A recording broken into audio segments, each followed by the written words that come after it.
Thank you for being here. Please grab a warm glass of water, sit back, and listen as I tell you the whole story. The scent of expensive Chardonnay and fresh white hydrangeas should have made the night absolutely perfect.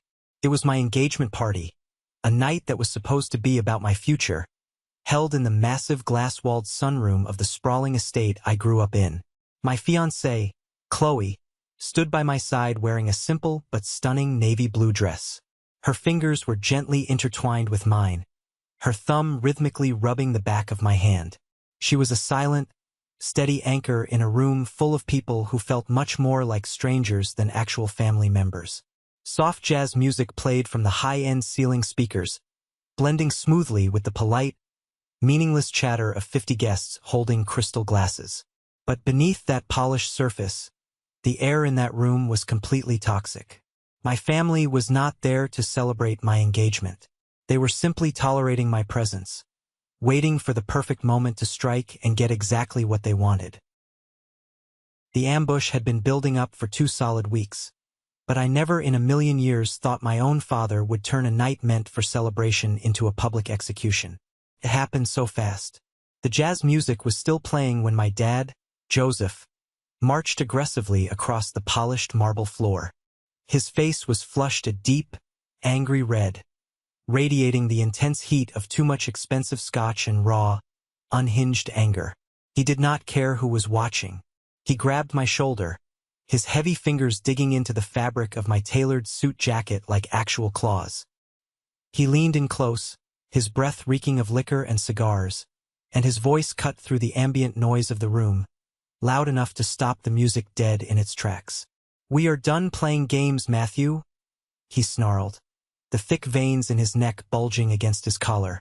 "Give your $100,000 fund to your brother right now. You sign it over tonight, or this engagement is over, and you are no longer a part of this family." I just stared at him. The entire room went dead silent. 50 pairs of eyes locked onto us in shock. Chloe stepped forward, her voice calm but incredibly firm. "Sir, you need to step back right now." "Shut your mouth," my dad snapped, violently shoving Chloe's arm. She stumbled backward, her heel catching awkwardly on the edge of the Persian rug. That was it. The final thread tying me to this family snapped. I stepped directly between them, my fists clenched tightly at my sides. "Don't you ever touch her again," I said, my voice low and dangerously calm. "And no, I am not giving Carter a single dime of my money. I am entirely done funding his fake life." The slap I expected didn't come. A closed fist did.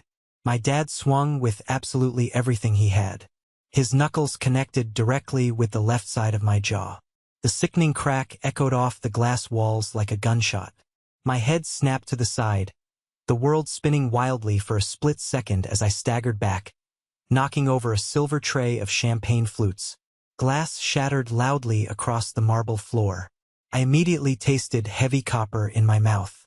Warm blood pooled on my tongue and dripped from my split lip directly onto my crisp white shirt. I heard a few scattered gasps from the crowd, but when I looked up, wiping the thick streak of blood from my chin with the back of my hand, I didn't see any horror on my family's faces. My mother, Martha, just let out an annoyed, dramatic sigh, acting as if I had simply spilled a glass of red wine on her favorite rug. And my brother, Carter, stood lazily in the corner by the bar. He had a smug smirk plastered across his face, gently swirling the ice in his cocktail glass, thoroughly enjoying the show. I didn't yell. I didn't swing back. I just looked at the man who had raised me, finally realizing that the father I had always desperately wanted to make proud was nothing but a violent, greedy bully. "You're dead to us," my dad spat, casually straightening his silk tie. I grabbed Chloe's hand. "Let's go," I told her. We walked out of the sunroom, our shoes crunching loudly over the broken glass. I didn't look back. I left them standing there in their beautiful stolen house. What my dad didn't know as he watched me walk out the front door was that he had just signed his own eviction notice. To understand how karma hit them like a freight train, we have to go back to a safe I hadn't opened in 5 years. Growing up in that massive estate, I always felt like a ghost haunting someone else's life. The house was enormous, filled with heavy antique furniture, expensive imported rugs, and large oil portraits of people I barely knew. But despite the extreme wealth radiating from the very walls, none of it ever felt like it belonged to me. That was Carter's world. I was just living on the edges of it. The divide between my younger brother and me wasn't just a crack. It was a massive canyon. Carter was the undisputed golden child, the miracle baby who could do absolutely no wrong. I was just the placeholder. By the time I was 16 years old, I was working long weekend shifts at a dusty local hardware store just to afford my own winter clothes and save up for a heavily used car. I worked grueling 60-hour weeks during my summer breaks. I took immense pride in my small salary, knowing I earned every single penny through my own sweat. Carter, on the other hand, woke up on his 16th birthday to a brand new, fully loaded SUV parked in the driveway with a giant red bow on it. My mom, Martha, enabled his every single whim. If Carter wanted something, it was immediately classified as a necessity. If I needed something, it was treated as a massive financial burden. But it was my dad, Joseph, who truly set the toxic standard for the house. For him, life was entirely about appearances and projecting wealth. He cared vastly more about what his wealthy golf buddies thought of him than whether his two sons were actually decent human beings. I distinctly remember the night the reality of my family truly crystallized for me. I was 19 years old, home from college for a long holiday weekend. Carter was 17 and had sneakily taken his brand new SUV out for a late-night joyride. He came home at 2 in the morning, completely panicked and reeking strongly of cheap weed. He had sideswiped the neighbor's parked Lexus, causing thousands of dollars in deep cosmetic damage.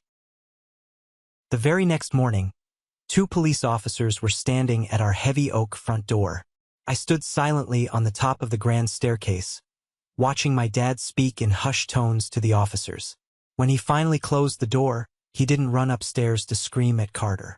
He walked straight up the stairs, looked me dead in the eye and said, "You were driving last night, Matthew." His voice was entirely flat, leaving absolutely no room for argument or discussion. "What? No, I wasn't. I was asleep in my room," I replied, utterly confused by the accusation. My mom stepped up right beside him, her face completely stony. "Your brother is applying to several Ivy League schools next month. A police record for reckless driving will completely ruin his chances. You already go to a basic state school. A minor record won't matter for your future. Take the blame." They didn't ask me. They demanded it. They actually took the college fund that I had partially saved myself from working at the hardware store and used it to pay off the neighbor quietly so no formal criminal charges were pressed. All while making me take the fall and lie to the auto insurance company. My monthly premiums skyrocketed. Carter didn't even bother to say thank you. He just complained loudly for a week that he couldn't drive his car while it was sitting in the auto body shop. That was the exact day I learned my true value in that house. I was nothing more than the human shield they used to protect Carter from his own mistakes. The only person in that entire house who ever saw through the pathetic charade was my grandpa Samuel. He was the man who built the family wealth from the absolute ground up. He started with a single, small hardware store and ruthlessly turned it into a massive, highly profitable real estate portfolio. He was a tough, no-nonsense, callous man who valued hard work and integrity above all else. He lived quietly in the east wing of the massive estate, mostly keeping to his private study. Grandpa Samuel knew exactly who my dad was. He clearly saw the massive gambling debts my dad desperately tried to hide from the public eye. He saw the ridiculous, overpriced country club memberships and the completely empty vanity of his son. And he saw right through Carter's lazy, arrogant entitlement. When Grandpa Samuel got severely sick, the beautiful house quickly turned into a vulture's nest. My parents were constantly whispering loudly in the hallways about the inheritance. They were already aggressively planning expensive kitchen renovations and European vacations before the poor man had even passed away. They practically planned the catered menu for the funeral while he was still upstairs breathing through an oxygen tank. Exactly a week before he died, Grandpa Samuel called me alone into his study. The heavy room smelled richly of old paper, leather bindings, and his signature pipe tobacco. He looked incredibly frail sitting deep in his oversized leather armchair, but his eyes were still as sharp as shattered glass. "Matthew," he said, weakly gesturing for me to sit on the sofa opposite him. "This family is rapidly rotting from the inside out. Your father loves the shiny appearance of status far more than the blood running in his own veins. And your brother is nothing but a lazy parasite." I didn't say anything back to him. I just sat there, feeling a heavy, painful lump form deep in my throat. It was the very first time in my entire life that anyone had verbally validated the isolation I had felt. He reached slowly into his top desk drawer with a trembling hand and pulled out a small, heavy envelope sealed with red wax. He slid it carefully across the mahogany desk. "There is a small fireproof safe hidden securely behind the far bookshelf. This envelope contains the combination. I am setting things right for you. But listen to me very carefully, son. Do not open that safe until they cross the line of no return. Do not open it until they show you exactly who they truly are, and you realize with certainty that they cannot be saved." He passed away quietly just a few days later. My parents threw an incredibly lavish, expensive funeral, treating the somber occasion much more like a high-end networking event than a mourning period. My dad strutted around the reception acting like he was the newly crowned king of the castle. I kept the small envelope hidden away, honoring my grandfather's strict final wish. I went back to my life, focused intensely on my career, finally earned a major promotion, and built a quiet, peaceful life with Chloe in our apartment. I tried to just be a good son from a safe distance. Fast forward to 2 weeks before my disastrous engagement party. Carter dropped a massive bomb on the family over a group text. He proudly announced he was officially engaged to Mia, a girl whose last name happened to be Vanderbilt. Yes, those Vanderbilts. Or at least, a very wealthy, highly connected branch of them. Mia was everything my shallow parents actively worshipped.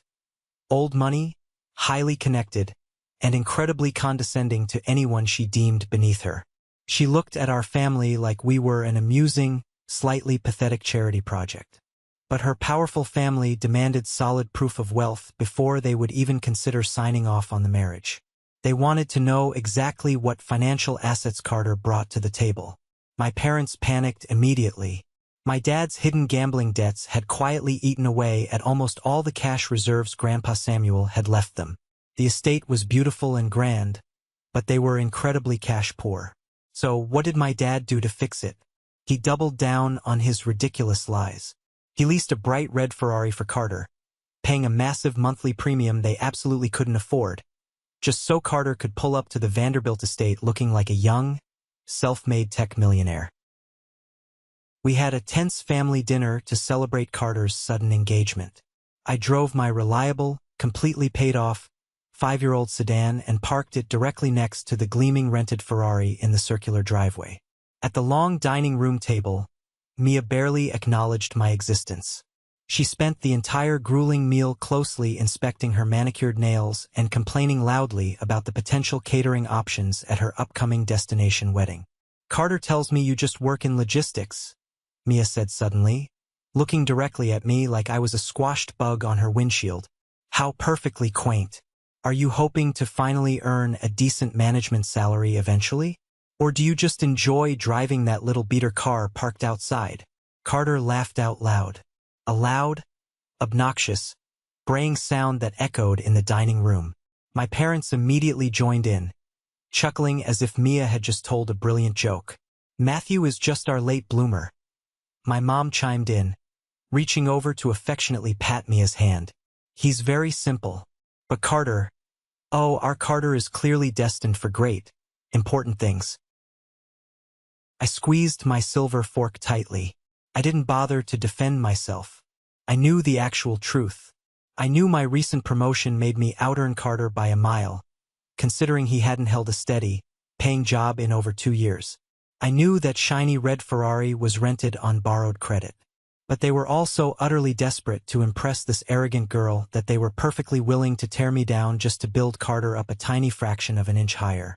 I ate the rest of my dinner in total silence, completely disgusted by the circus performing around me. The real, calculated betrayal started later that same week. I was standing in the massive kitchen of the estate, helping prepare some food for an upcoming family gathering. I was quietly chopping vegetables when my mom slid smoothly into the room, followed very closely by my Aunt Patricia. Aunt Patricia was the absolute worst kind of emotional manipulator.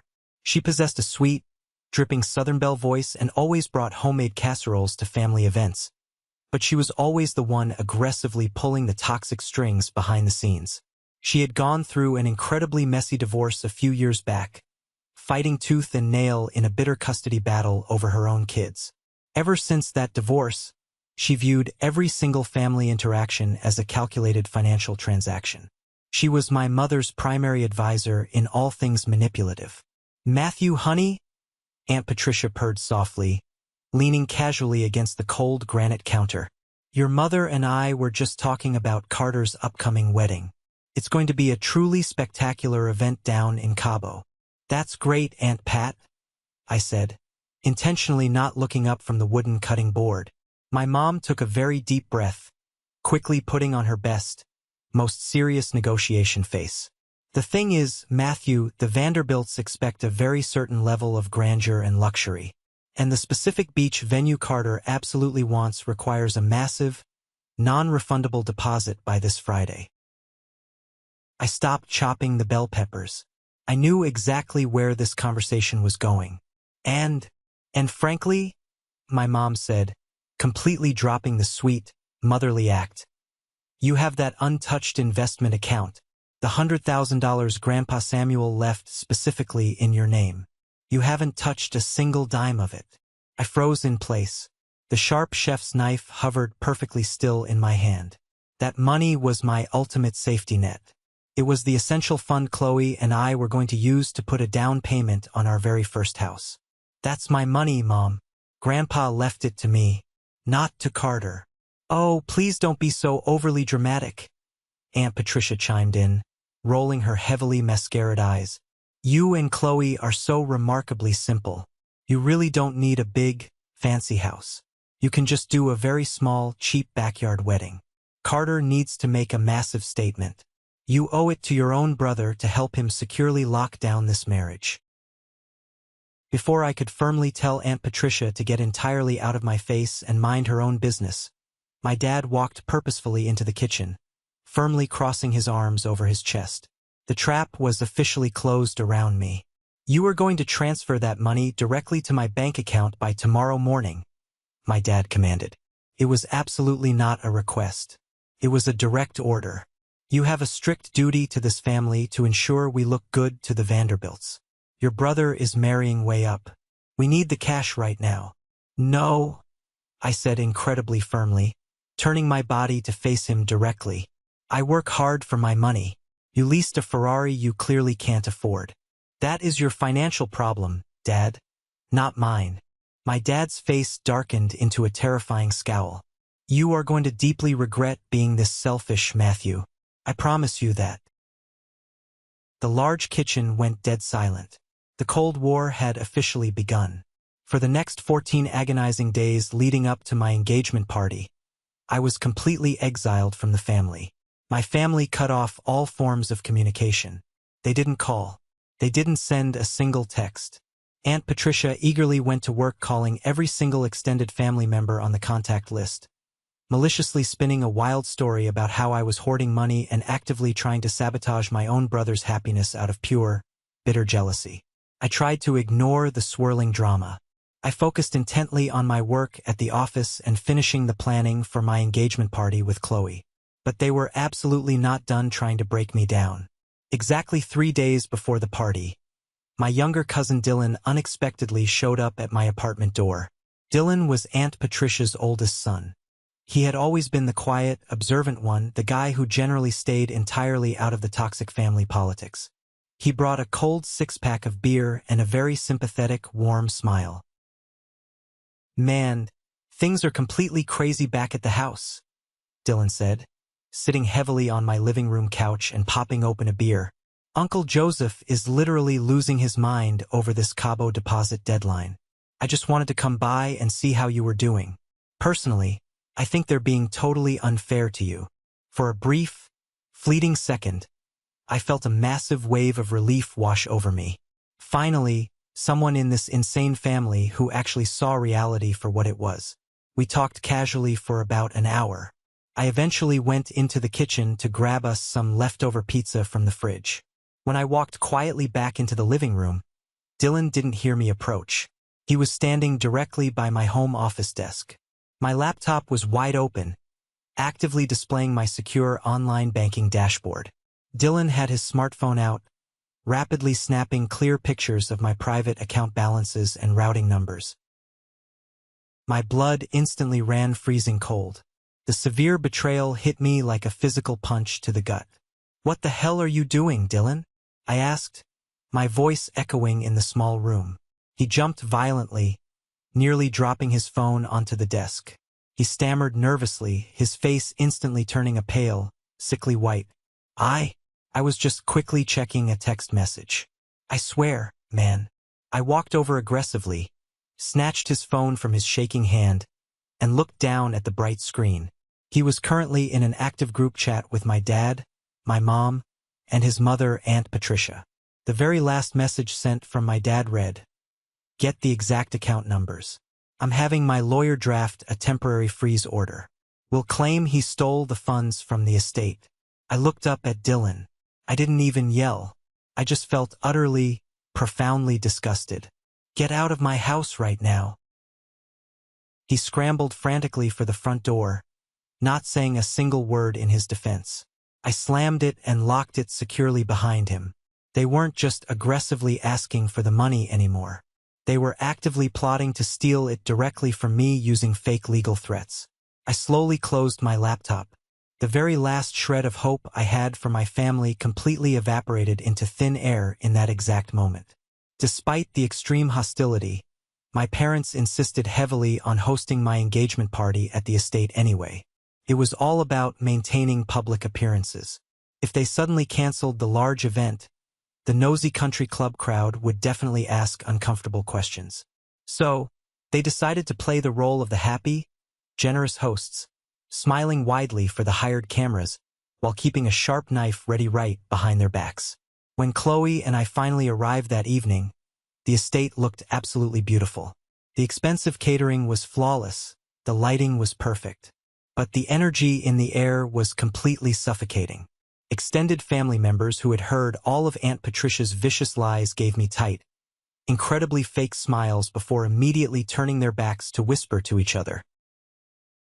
I was standing alone near the outdoor patio when James, the estate's head butler who had loyally worked for Grandpa Samuel for over 30 years, quietly approached me from the shadows. James was a highly dignified, older man who usually stayed completely invisible during these events. Tonight, his wrinkled face looked deeply, genuinely concerned.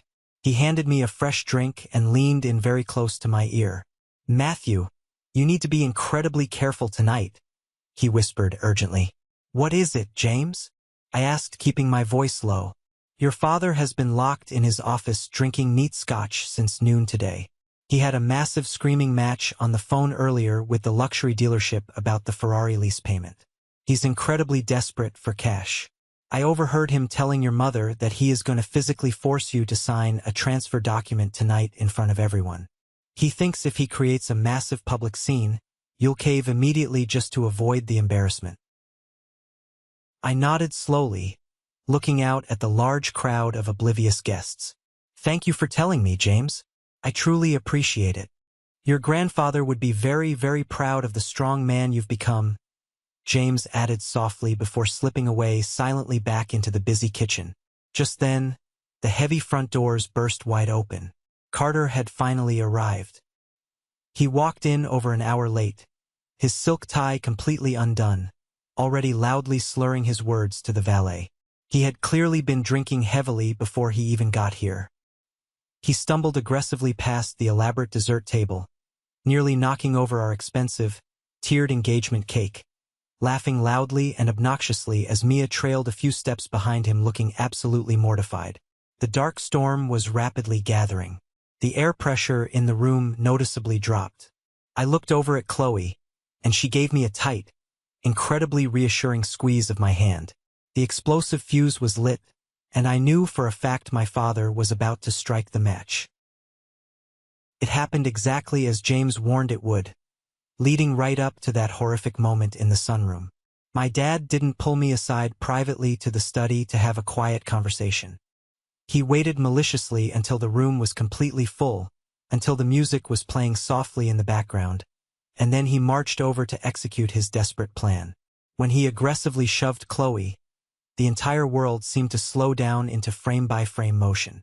The sight of her stumbling backward, her eyes wide with shock, completely erased any lingering hesitation or familial loyalty I had left. I stepped directly in front of her. I told him absolutely no.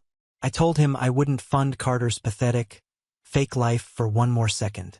And then he actually swung. The brutal impact of his heavy fist against my jaw was incredibly jarring. The intense physical pain was sharp, a blinding flash of white light exploding right behind my eyes. But the emotional pain, that was entirely absent. As I stood there, tasting the warm, metallic tang of blood pooling in my mouth, I realized something incredibly profound. I didn't feel sad. I didn't feel broken or rejected. I looked over at my mother. Martha was casually brushing an imaginary piece of lint off her expensive designer dress, looking mildly annoyed that the confrontation was a bit too loud for her taste. I looked over at Carter. He was grinning widely, taking a slow sip of his amber drink, clearly enjoying the violent show. I looked at Aunt Patricia, who was already whispering furiously to another guest, actively spinning the narrative that I had somehow violently provoked him into hitting me. "You're dead to us?" My dad had spat, his chest heaving with exertion. Honestly, it was the most incredibly freeing sentence I had ever heard in my 29 years of life.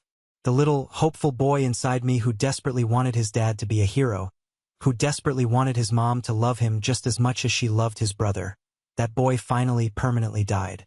In his place stood a grown man who finally realized he owed these toxic people absolutely nothing. The heavy silence in the room was absolutely deafening. Not a single person moved to help me. Not a single person checked to see if Chloe was okay.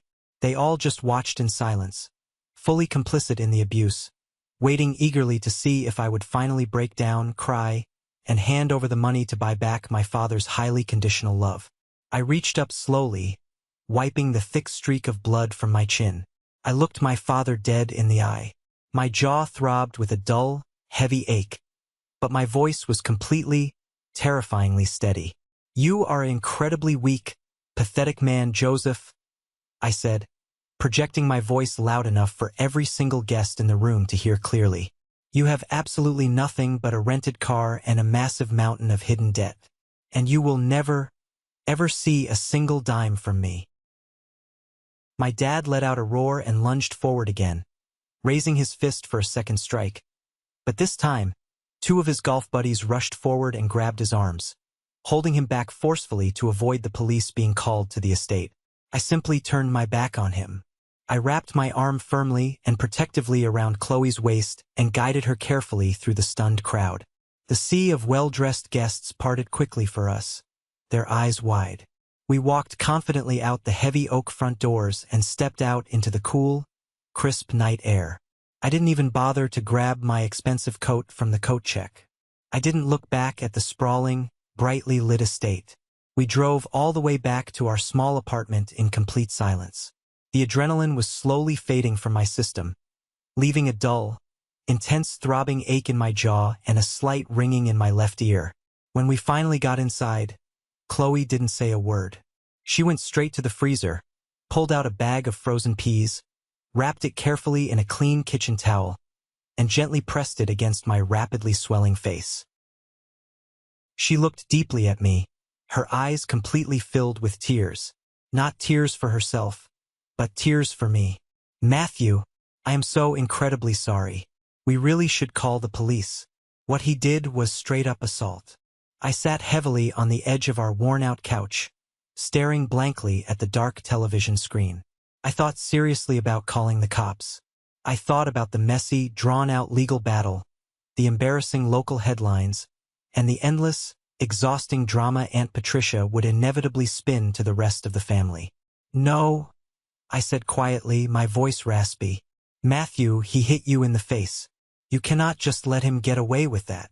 "I'm not letting him get away with it," I replied, slowly pulling the ice pack away from my face. "Calling the police is way too easy for him. He'd just post bail, hire an expensive defense lawyer, and drag the case out for years while still living extremely comfortably in that massive house. I don't want a simple restraining order, Chloe. I want total justice." I stood up slowly, my joints aching, and walked purposefully into our bedroom. I went straight to the back of the walk-in closet, aggressively pushing aside old shoe boxes and winter coats until I reached a small, incredibly heavy fireproof safe that was bolted securely to the floorboards. I hadn't touched that safe since the exact day Grandpa Samuel gave me the secret code. Do not open it until they show you exactly who they are, and you realize they cannot be saved. They had finally shown me. They had plotted maliciously to steal my savings. They had publicly humiliated me in front of 50 people. And my own father had violently assaulted me while my mother watched with absolute boredom. There was absolutely nothing left to save or protect. I knelt down on the carpet, took a deep breath, and reached out for the cold metal dial of the safe. I carefully entered the specific numbers. Grandpa Samuel's exact birthday. The heavy metal mechanism clicked loudly, and the thick door swung open smoothly. Inside the dark space, it still smelled faintly of his signature pipe tobacco. There was no massive stack of hidden cash, no secret gold bars. There was only a single, thick, cream-colored manila envelope. I pulled it out gently, my hands trembling just slightly from the lingering adrenaline, and sat heavily on the edge of our bed. Chloe stood silently in the bedroom doorway, watching me with wide, curious eyes. I broke the old wax seal on the back of the envelope and slid the heavy, official documents out onto the blanket. The very first page was a letter, meticulously handwritten by my grandfather in his distinct, looping cursive. "Matthew, if you are reading this letter right now, it means Joseph has finally crossed the absolute line of no return." I sat back and watched him completely ruin his own life with his unchecked vanity and his massive gambling debts, and I watched Martha happily let him do it. I simply could not leave my life's legacy in their destructive hands. They love the fake appearance of wealth far more than they love you. I know exactly how they treat you behind closed doors. I see the honorable man you are becoming despite them. They truly think they own the estate. They absolutely do not. When I got sick, I quietly hired lawyers and established the Samuel Family Trust. I legally transferred the deed of the house, the surrounding land, and all the remaining liquid assets directly into this ironclad trust. Your parents are not the legal beneficiaries. You are. I made you the sole trustee and the absolute sole beneficiary. For the last 5 years, Joseph and Martha have just been guests living on your property. Remind them exactly who holds the keys. Make me proud. Grandpa Samuel. I stared blindly at the dried ink. My heart hammered wildly against my ribs. I frantically flipped to the next thick document. It was the official property deed, officially stamped and notarized by the county clerk. Under the highlighted section titled Legal Owner, it didn't say Joseph's name. It clearly said the Samuel Family Trust, Matthew as sole trustee. I owned the entire estate, the massive house with the beautiful sunroom where my father had just punched me in the face, the long circular driveway where Carter proudly parked his rented Ferrari, the large granite kitchen where my mother had coldly plotted to steal my money. None of it belonged to them. They hadn't paid a single dime in property taxes because the trust paid it automatically from Grandpa's separate, hidden account. They had been living an absolute lie for 5 long years, completely and utterly clueless. I wasn't the pathetic outcast of the family anymore. I was their actual landlord. A slow, terrifyingly powerful sense of clarity washed completely over me. I looked up at Chloe, sliding the heavy deed across the bedspread toward her. She read it quickly, her eyes widening in absolute disbelief. She covered her mouth with both of her hands. "Matthew, this legally means—" "It means," I said, a very cold, genuine smile finally breaking across my bruised face, that it's finally time to take out the trash. First thing Monday morning, I didn't bother going to work at the office. I drove straight downtown to a massive high-rise glass building and walked confidently into the sleek office of Harper and Associates. Harper was an absolute shark of a lawyer. She wore sharp, impeccably tailored suits, had eyes that pierced like a hawk, and possessed a terrifying reputation for utterly dismantling arrogant opponents in complex property and civil disputes. I sat down across from her massive oak desk and silently slid Grandpa Samuel's thick envelope toward her. "I want to legally evict my parents," I said simply and directly. Harper raised a perfectly groomed eyebrow, pulling the stack of documents out. She read carefully through the intricate trust agreement and the stamped property deed in total silence. When she finally finished reading, she looked up, a very predatory, satisfied smirk playing on her lips. "This is incredibly airtight," Harper said, tapping a manicured fingernail against the deed. "Your grandfather was a brilliantly smart man. He set this up perfectly as a blind trust to shield it completely from your father's many aggressive creditors. Legally speaking, they are currently classified as tenants at sufferance. Basically, they are just squatters sitting on very nice furniture. I want them out of my house," I said. Immediately, Harper leaned back slowly in her expensive leather chair, steepling her fingers together. "We could just easily send a standard 30-day notice to vacate the premises. But if your father is as incredibly stubborn and broke as you say he is, he'll fight it. He'll absolutely refuse to leave, drag it deep into eviction court, and that messy process could easily take 6 months. We need to apply pressure. Real, crushing financial pressure." "What exactly do you suggest?" I asked, leaning in closer. "We don't just legally evict them. We sue them," Harper said, her eyes flashing with pure legal malice. "They have been living in a multimillion-dollar property for 5 entire years without paying a single cent in rent. As the active trustee, you have a strict fiduciary duty to maximize the trust's financial assets. We officially file a massive lawsuit for 5 years of back rent calculated at fair market value. We're talking hundreds of thousands of dollars.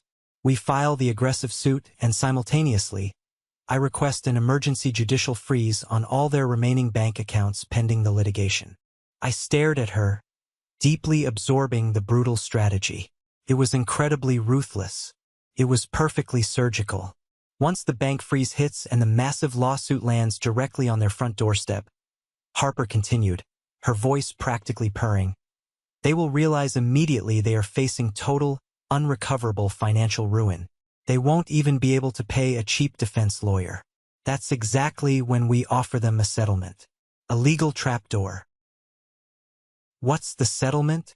I asked. "They sign a legally binding, ironclad agreement to voluntarily vacate the premises completely within 30 days and formally waive all legal rights to challenge the eviction. In exchange, you simply drop the lawsuit for the back rent. They either leave quietly and quickly, or they go entirely bankrupt fighting a war they've already completely lost." It was a brilliant masterstroke. It wasn't just kicking them out. It was systematically dismantling their entire illusion of control and power.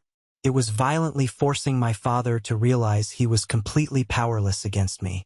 "Draft the paperwork," I said, my voice completely steady. "File the lawsuit. Freeze the accounts. Send the notice." Harper smiled warmly. "It will be delivered directly by a process server on Wednesday morning." Happy hunting, Matthew.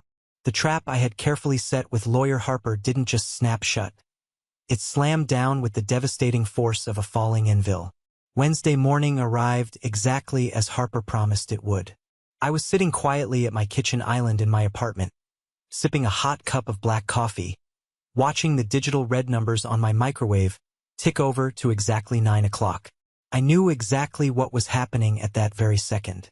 Right about now, a professional, completely humorless process server was walking up the long, perfectly manicured driveway of my estate.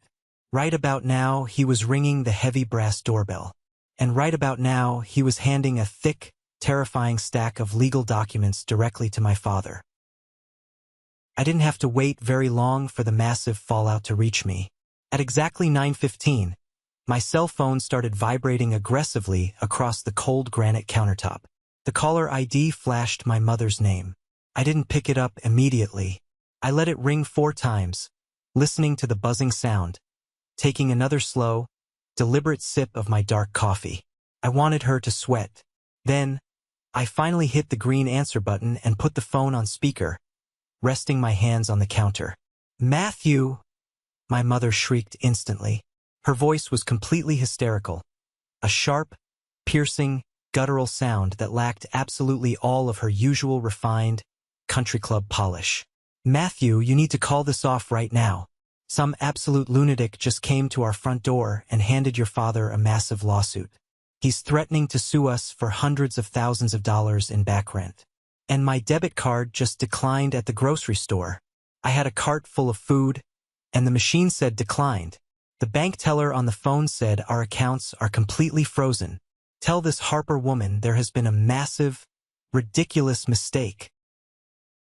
I leaned forward, resting my elbows heavily on the counter. My voice was completely flat, utterly devoid of any sympathy or warmth. "There is absolutely no mistake, Mom. The bank accounts are frozen by a federal judge because you are being actively sued for 5 entire years of unpaid rent. And you are being sued because you are currently squatting in a multimillion-dollar house that does not legally belong to you." The line went dead silent for a few long, agonizing seconds.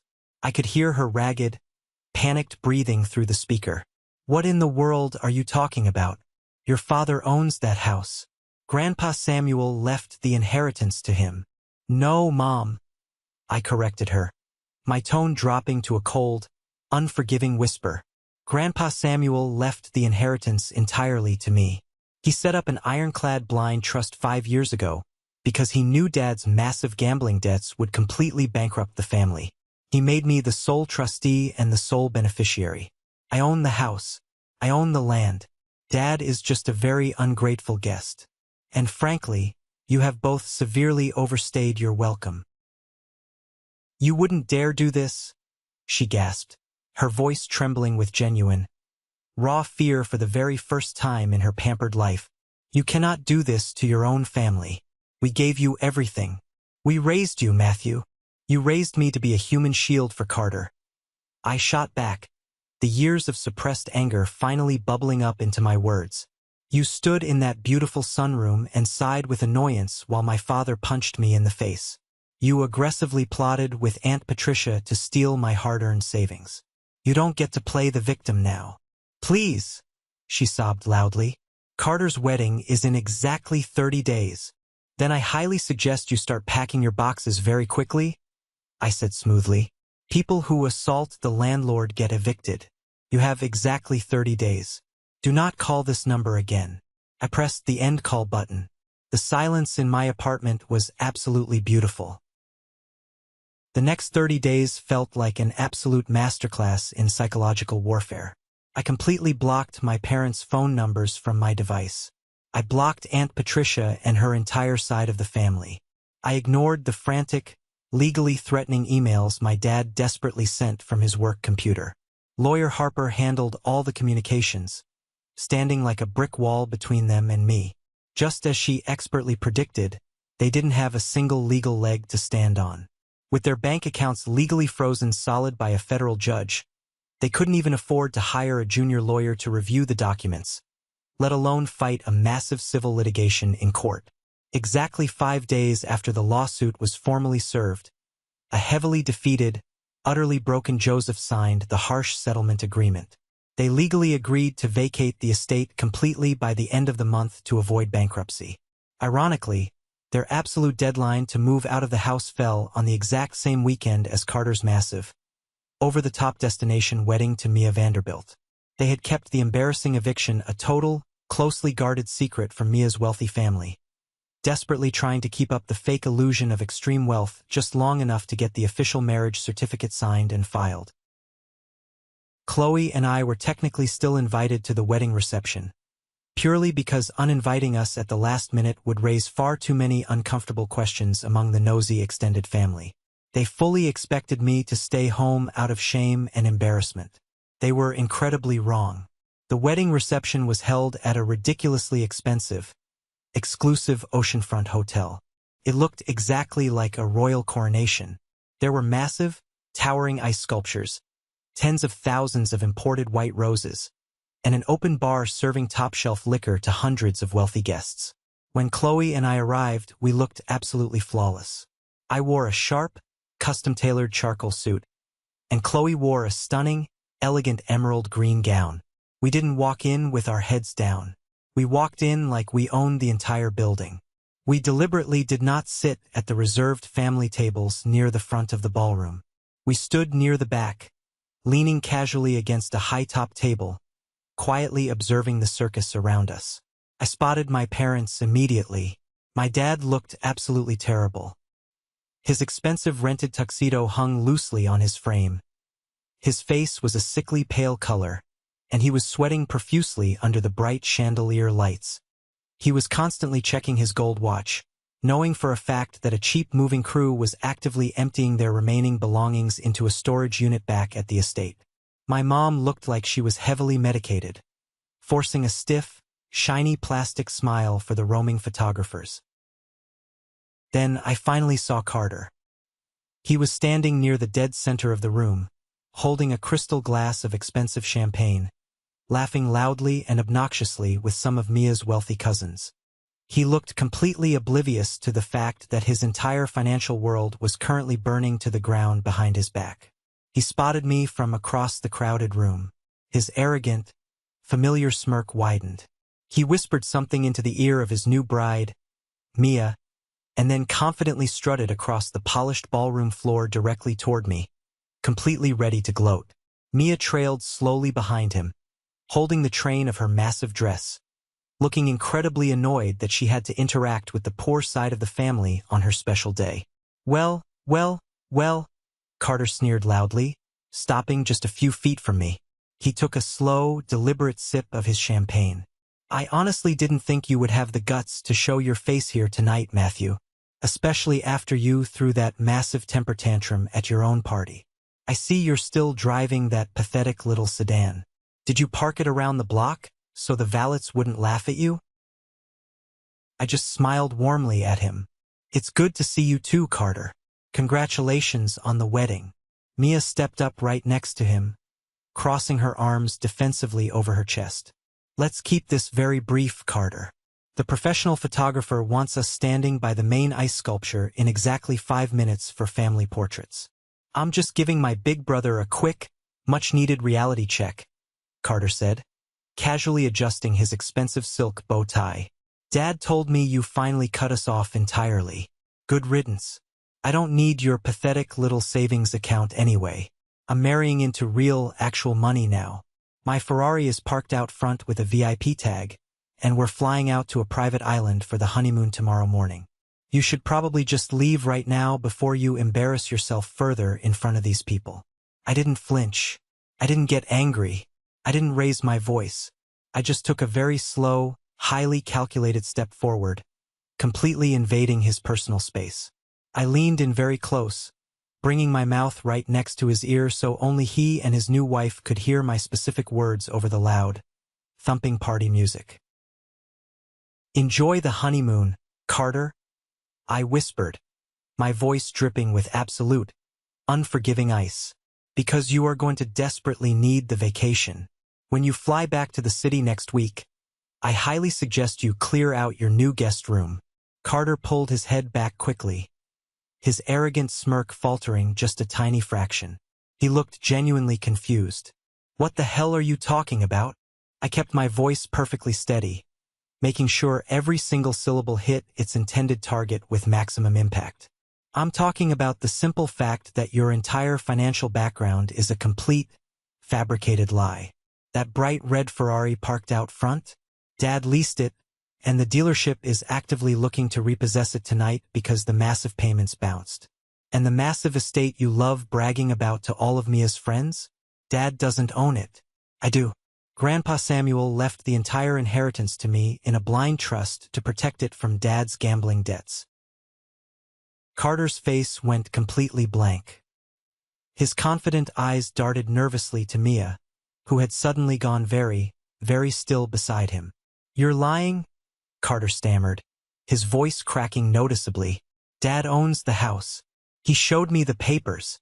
Dad is currently homeless," I interrupted, delivering the final, fatal blow without a single ounce of mercy. "I legally evicted them.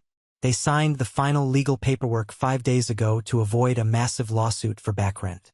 While you are standing here drinking expensive champagne, a cheap moving crew is packing all of their remaining clothes into a rented U-Haul truck. They have absolutely zero money, zero assets, and nowhere to live. So, when you get back from your fancy private island, Mom and Dad will be moving directly into your new house. Have a truly wonderful evening." The color instantly drained from Carter's face. He looked like he had just been hit head-on by a speeding cement truck. His mouth opened and closed repeatedly, but absolutely no sound came out.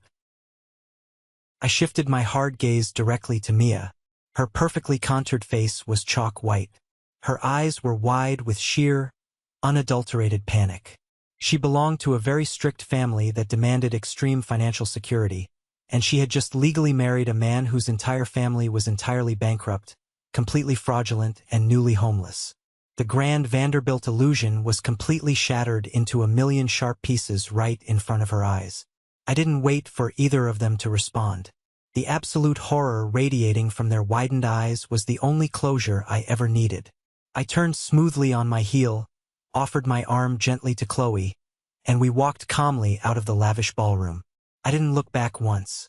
I had finally dropped the lit match, and I didn't need to stay to watch the fake castle burn entirely to the ground. The very next morning, the sky over the massive estate was a heavy, gloomy gray, perfectly matching the exact reality of the grim situation unfolding on the ground. I absolutely didn't have to be there in person. Lawyer Harper had already arranged for the local sheriff's department to oversee the final property surrender to ensure everything went legally, peacefully, and smoothly. But I desperately needed to see it with my own 2 eyes. I needed to know for a fact that the heavy, toxic chapter of my past was officially closed forever. I drove my reliable little sedan into the quiet, upscale neighborhood and parked quietly across the wide street, partially hidden behind a large, sprawling oak tree. I rolled the driver's side window down just slightly, letting the cool, damp morning breeze blow into the car as I held a cup of coffee. At exactly 10 o'clock in the morning, Sheriff Davis pulled his official police cruiser into the long, circular driveway, his red and blue lights flashing briefly to signal his authoritative arrival. Right behind him was a rusted, beat-up, rented U-Haul truck. A few minutes later, the massive, heavy oak front doors of the estate finally swung open. Watching my parents physically walk out of that house for the very last time was a completely surreal, out-of-body experience. There was absolutely no dignity left in them. My mother, Martha, came out first. She was sobbing hysterically, her expensive mascara running down her pale cheeks in thick, dark black lines.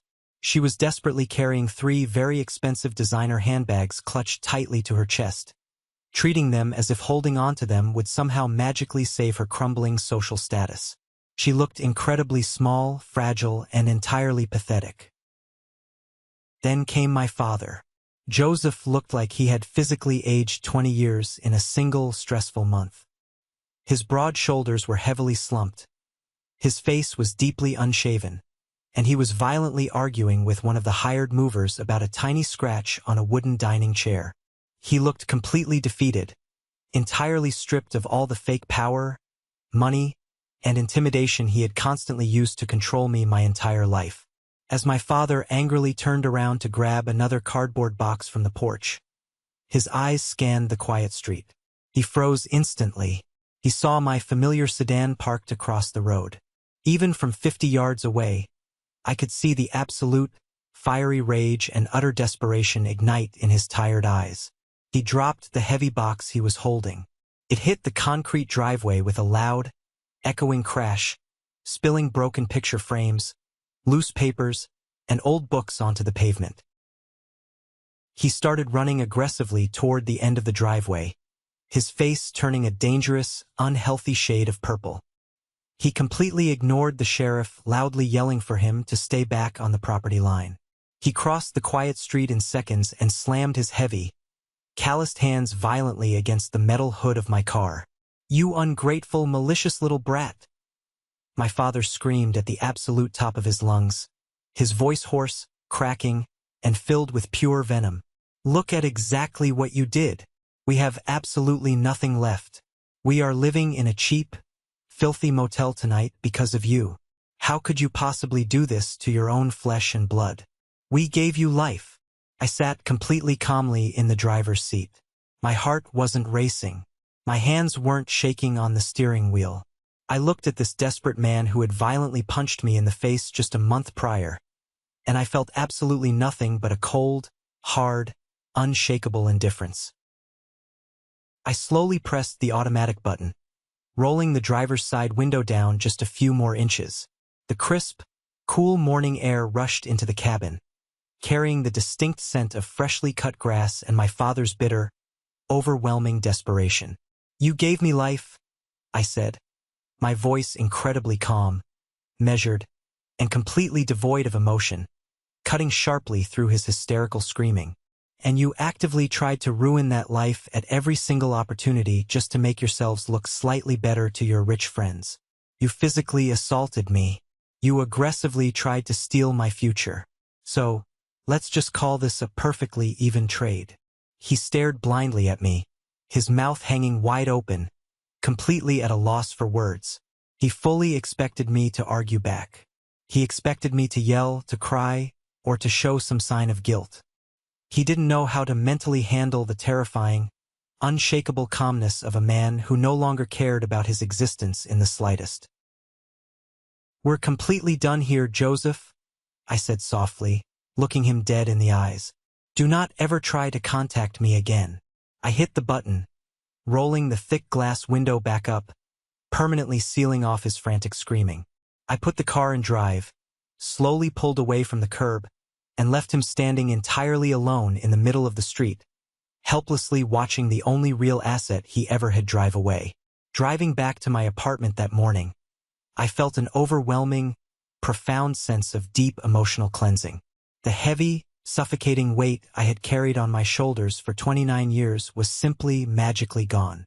A few short weeks later, I received a thick, handwritten letter stuffed in my mailbox.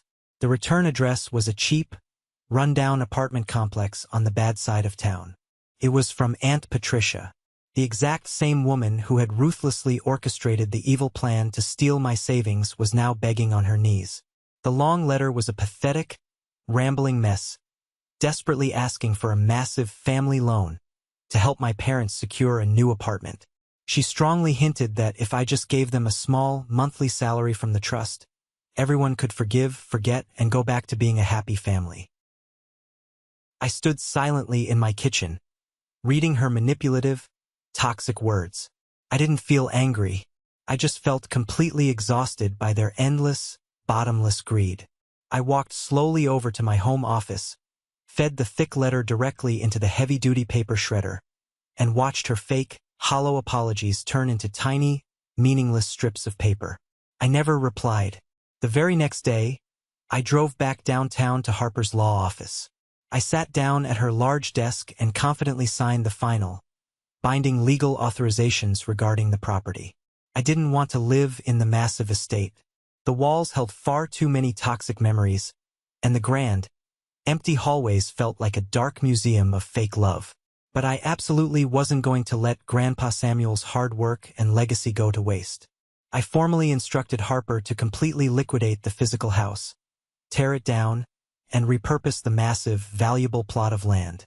I had a very specific, highly ambitious plan for the inheritance, and it was going to change absolutely everything. It is incredibly strange how quickly the universe drastically shifts its momentum once you finally gather the courage to cut the toxic anchors out of your life. The massive burst of raw confidence I gained from finally standing up to my abusive father bled directly into my professional career. I completely stopped holding back at work. I aggressively pitched a massive, highly complex logistical overhaul to the senior partners at my firm, utilizing the exact same sharp, uncompromising logic and strategy one had learned from dealing with lawyer Harper. Exactly 2 months after the final eviction, My cell phone rang while I was sitting at my desk. It wasn't my mother crying or Aunt Patricia begging for cash. It was a man named Mr. Sterling, the highly respected, incredibly successful CEO of a massive philanthropic logistics firm based out of Seattle. He had actually heard about my intense, ruthless legal battle through a mutual connection in the corporate law world. He was actively looking for a new director of West Coast operations, someone who didn't blink when the pressure was insanely high and the decisions were difficult. "I need a guy who knows exactly how to hold a hard line, Matthew," Mr. Sterling said over the phone, his voice booming with authority. "And from what I hear through the grapevine, you absolutely do not fold under pressure. The starting salary is double what you're making right now, plus full, comprehensive relocation benefits and a massive bonus structure.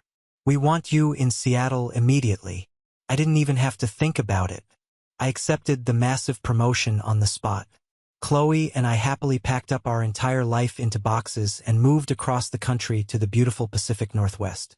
Leaving my toxic hometown felt like taking a massive, deep breath of crisp, fresh air after being held forcefully underwater for decades. 6 wonderful months after moving to Seattle, Chloe and I finally got married. We didn't have a massive, stressful, fake event with towering ice sculptures and hundreds of judgmental, whispering guests. We rented a beautiful, quiet, rustic cabin overlooking the breathtaking mountains. We invited only our closest, most genuine friends and colleagues. There was absolutely no one from my toxic blood family in attendance. No manipulative parents. No arrogant Carter. No scheming Aunt Patricia. But there was one very special, highly honored guest. I had quietly flown James, Grandpa Samuel's old, loyal butler, out to Seattle for the entire weekend, all expenses paid. He sat proudly in the very front row, wearing a sharp vintage suit, gently dabbing his eyes with a white handkerchief as Chloe and I exchanged our heartfelt vows. Having him there, witnessing my happiness, felt like Grandpa Samuel was actively watching over us from above, nodding in quiet, proud approval. It was the absolute happiest, most peaceful day of my entire life. I finally had a real, loving family. 2 full, incredibly peaceful years passed by. 2 years of absolute, golden silence from my old, toxic life. My new career in Seattle absolutely skyrocketed, and Chloe and I happily bought a beautiful, modern, spacious home in the quiet suburbs. It was completely funded by our own hard work and my new salary, leaving the massive trust account entirely untouched for its true, intended purpose. Eventually, my high-level job required me to fly back to my old hometown for a brief, highly important 2-day logistics conference. I hadn't planned on seeing anyone from my dark past. I just wanted to do my corporate presentations, grab some good food, and fly right back home to my wife. But karma has an incredibly wicked, undeniable sense of humor. On my very last morning in town, I walked casually into a small, generic, slightly run-down coffee shop near the convention center to grab a quick espresso before my flight. The little brass bell above the glass door chimed softly. I stepped up to the counter, looked up at the tired barista wearing a stained, dark green apron, and froze completely in my tracks. It was Carter. He looked absolutely terrible. The former golden child had seemingly aged a full decade in just 2 short years. He was alarmingly thin. His hair was messy and unstyled, and there were dark, heavy, exhausted bags under his eyes. He definitely wasn't wearing an expensive rented tuxedo, and there was absolutely no bright red Ferrari parked anywhere outside. He looked up slowly from the old cash register, his tired eyes locking directly onto mine. The remaining color completely drained from his pale face. We stared at each other in total, suffocating silence for a long, heavy moment. I didn't feel the sudden urge to gloat or laugh. I just felt a profound, overwhelming sense of pity. "Matthew," he mumbled quietly, wiping his shaking hands nervously on his dirty apron. "Hello, Carter," I said quietly, offering a small nod. He swallowed hard, looking down at the scuffed counter. "I guess you're doing really well. That's a very nice coat." "I am doing well. How are things with you?" I asked, keeping my tone perfectly neutral and polite. Carter let out a bitter, incredibly humorless laugh that sounded more like a cough. How do you think things are? Mia's family completely pulled the plug on the wedding exactly 2 days after your little stunt at the reception. The Vanderbilts absolutely do not marry into bankrupt, homeless families. She immediately annulled the brief engagement, aggressively kept the expensive ring, and completely ghosted me. Mom and Dad are currently living in a tiny, cramped 2-bedroom apartment near the highway. Dad lost his prestigious country club membership and his pride, and Mom is working 40 hours a week as a receptionist at a local dentist's office just to pay for groceries. Are you finally happy now? You completely destroyed this entire family. I didn't destroy anything, Carter, I replied, my voice perfectly steady and completely devoid of any misplaced guilt. I just stopped actively setting myself on fire to keep all of you warm. The massive mountain of lies and the fake vanity destroyed the family. I just finally handed you the actual bill. Carter tightly clenched his jaw, gripping the hard edge of the wooden counter until his knuckles turned completely white. His raw bitterness was radiating off him in thick, heavy waves. Well, I sincerely hope you enjoy your millions of dollars. I actually drove past the old estate last month. I saw the massive construction crew aggressively tearing down the beautiful house. I assume you sold the precious land to some greedy, soulless corporate developer to build a bunch of cheap, ugly condos. Grandpa Samuel would be absolutely disgusted with you for selfishly destroying his beloved home just to make a quick, easy buck. I looked at my younger brother, shaking my head slightly. He still didn't get it. After everything that had happened, he still thought absolutely everything in life was purely about extreme greed and hoarding money. I reached calmly into my leather wallet, pulled out a crisp $20 bill, and set it gently on the counter next to the register. Keep the change for the coffee, Carter. And for the record, you're completely wrong about the estate. He frowned deeply, looking genuinely confused. What exactly do you mean? I didn't sell the land to a commercial developer, I explained, looking him directly and intensely in the eyes. And I absolutely didn't build cheap condos. I took the entire, massive value of the inheritance, the large plot of land, and the liquidated assets from the house, and I used every single penny of it to establish a permanent, fully funded non-profit organization. Carter stared blankly at me, his mouth hanging slightly open in pure shock. A non-profit? Yes, I nodded proudly. It's officially called the Samuel Foundation. We completely finished the new construction 3 weeks ago. It's a massive, state-of-the-art, fully funded legal clinic and safe housing shelter. It is designed specifically to help desperate women and children aggressively escape severe domestic abuse, painful divorce situations, and toxic financial manipulation. The people who live there now don't ever have to worry about being hit or lied to, or having their futures violently stolen from them by the exact people who are supposed to protect them. The absolute, unadulterated shock on Carter's tired face was indescribable. All his bitter, comforting assumptions, all his fake narratives that I was just a greedy, jealous, spiteful brother, completely shattered into dust in that exact moment. He realized the terrifying, undeniable truth. I didn't take the massive estate out of petty spite. I took it to build something incredibly beautiful and lasting out of the toxic ashes our father had created. Grandpa Samuel's true legacy isn't a massive, empty house filled with fake, miserable people, I said softly, my voice filled with conviction. His real legacy is providing safety. His legacy is protecting the vulnerable and giving them a second chance at life. I think he'd be incredibly proud of what his money built. I didn't wait for him to process the massive weight of it. I turned around smoothly and walked confidently out of the small coffee shop, the brass bell chiming softly behind me. I stepped out into the bright, warm morning sun, hailed a waiting taxi, and headed directly to the busy airport. I was finally going home to my real family. I am currently sitting in my large corner office in Seattle, looking out the massive glass windows at the beautiful, rain-swept city skyline. The heavy wooden door behind me opens softly, and my incredible, loving wife, Chloe, walks in. She is smiling brightly, holding our happy, healthy 6-month-old baby boy, Leo, safely in her arms. I stand up from my large desk, walk over to them, and take my wonderful son gently into my arms. He laughs a bright, pure sound, grabbing my silk tie with his tiny, strong hands.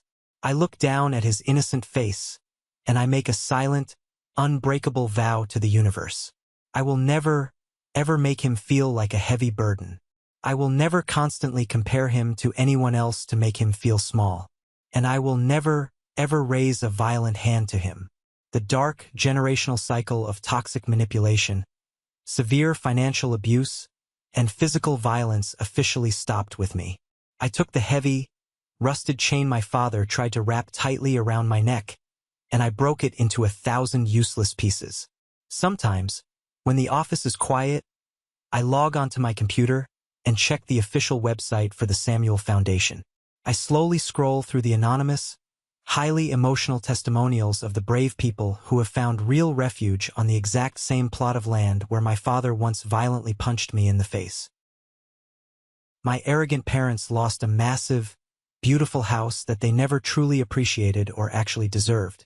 But because of that necessary loss, hundreds of desperate, highly vulnerable people gained a permanent, safe home where they will never, ever be silenced, manipulated, or abused again. Karma is a very real, incredibly powerful force in this world. It rarely shows up exactly when you expect it to, but it never, ever misses its intended target. It doesn't always look like angry revenge. Sometimes the greatest, most powerful karma of all is simply a beautiful rebirth. Thank you for sticking around and listening to my story. I know it was a very long and intense journey, but I truly appreciate you being here with me until the very end. I hope this resonated with you in some way. Family dynamics can be incredibly complicated and painful, and sometimes the absolute hardest, most difficult choices we have to make are the exact ones that finally set us completely free. Have you ever found yourself in a similar, toxic situation? Have you ever had to walk away completely from toxic people in your life, even if they were close blood relatives, just to protect your own peace and your future? Let me know down in the comments. I read every single one of them. And finally, if you are still here, listening to my voice right now, you are officially part of the 1% Club. Please go down to the comments right now and type the letter W for winner. That is our secret code. It lets me know that you are one of the amazing, highly dedicated people who stayed with me to the very final second of the video. You guys are the absolute best. If you enjoyed this story, please hit that like button and follow the channel. It really helps the community grow, and I can't wait to share more real experiences with you. Stay strong, protect your peace, and I'll see you in the next one.